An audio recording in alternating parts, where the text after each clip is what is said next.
trying to restore deterrence in the region. Pompeo making the case on 6 different television shows today. Now, Americans and many others around the world are instinctively suspicious and distrusting of what Iranian leaders say. But what about America's leaders? President Trump squandered his credibility at the very start of his presidency, and many officials in his administration have followed him down a path of deceit. So if your skepticism was at like a 7 before, it should be at a 9 now, because simply put, governments lie in wartime. This is the headline from Reason Magazine, Libertarian Magazine, and it's true. Governments, American officials, lie at wartime. And lying seems to be this current government's specialty. CNN's latest count found that Trump made 90 false claims during the final 2 weeks of 2019. But go back to his first day in office. Remember the first day? Trump said it was sunny when it was cloudy and rainy. I know people might think that's funny when it's about the weather, but there is nothing amusing about this situation, nothing amusing about war. As many people have been pointing out this week, a crisis like this one is precisely when credibility is needed the most. And Trump doesn't have it. But look, I think reporters need to avoid being cynical. We have to avoid being cynical, but we have to question everything, especially with memories of the lead up to the Iraq War.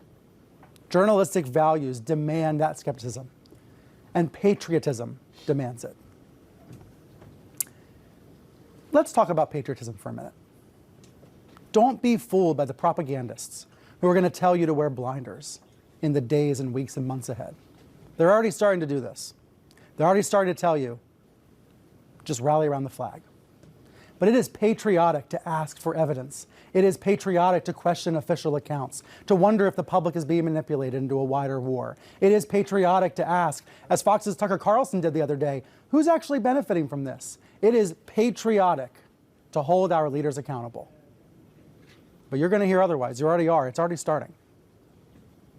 To me, I bemoan the fact, especially even since the Iraq War, that it feels like patriotism is largely dead amongst our journalism corps. Well, where's the home team for a lot of these people? Patriotism is alive and well in America's newsrooms. But I suspect that kind of talk is going to keep up.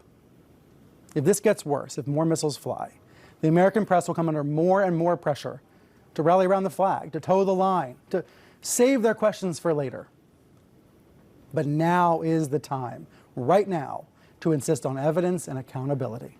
Now, I'm not saying people should be reflexively for or against anything.